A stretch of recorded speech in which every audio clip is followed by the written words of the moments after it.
BR Ambedkar గారి విగ్రహానికి పూలమాల వేసి వారికి శ్రద్ధాంజలి అర్పించే అవకాశం నాకు దొరికింది. గతంలో ఈ విగ్రహ ఆవిష్కరణ కోసం నేను ఇక్కడికి వచ్చున్నాను.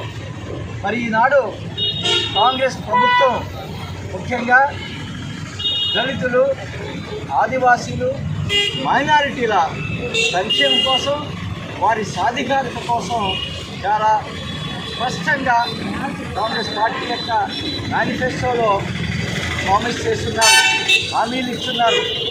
అందులో ముఖ్యమైన కొన్ని హామీలు ఈ సందర్భంగా మీ ద్వారా నెల్లూరు జిల్లా ప్రజలకి తెలియజేయాలనుకుంటున్నాను. కాంగ్రెస్ పార్టీ అధికారంలోకి వచ్చిన వెంటనే ఈ దేశంలో ఉన్నటువంటి ప్రతి పేద కుటుంబాన్ని గుర్తించి ఆ పేద కుటుంబంలో ఉన్నటువంటి ఒక మహిళ అకౌంట్లో నెలకి 8,500 రూపాయలు జమ చేస్తుంది. ఇది కాంగ్రెస్ పార్టీ ఇచ్చినటువంటి హామీ. ఇది మల్లికార్జున ఖర్గే గారు, రాహుల్ గాంధీ గారు ఇచ్చినటువంటి హామీ. రాహుల్ గాంధీ గారు గతంలో అనేక రాష్ట్రాల్లో ఎలక్షన్ సందర్భంగా ఇచ్చినటువంటి హామీలు, ఆ రాష్ట్రాల్లో కాంగ్రెస్ ప్రభుత్వం వచ్చిన వెంటనే ఆ హామీల్ని తూచా తప్పకుండా 2 నెలల్లోనే అమలు చేసేదానికి వారు దృష్టి సాధించారు. అలానే ఈ హామీ కూడాను వారు కట్టుబడి ఉన్నారు. ఎందుకంటే రాహుల్ గాంధీ గారు ఈ దేశంలో అసమానతలు ఉన్నాయి. మోడీ ప్రభుత్వంలో ధనికులు ఇంకా ధనికులు అవుతున్నారు, పేదవారు ఇంకా పేదరికంలోకి. ధనికులు పేదవారి మధ్య ఉన్నటువంటి అంతర్యం, ఈ గ్యాప్ ఏదైతే ఉందో అది రోజు రోజుకి పెరిగిపోతూ ఉన్నది అని వారు గుర్తించి పేదవారికి ఆర్థిక సహాయం చేయవలసిన అవసరం ఉంది.